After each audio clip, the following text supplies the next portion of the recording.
মরণের ফেরেশতা ভয়ঙ্কর আকৃতি নিয়ে তার সামনে উপস্থিত হয়।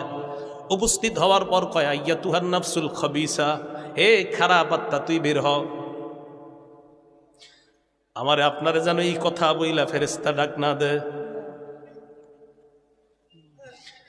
আইয়াতুহান নাফসুল খবিসা, হে খারাপ আত্মা বের হ। উখরুজি, তুই বের হ। রব্বির, এমন রবের দিকে ফেরেশতা বলবে তোর রব তোর প্রতি অসন্তুষ্ট।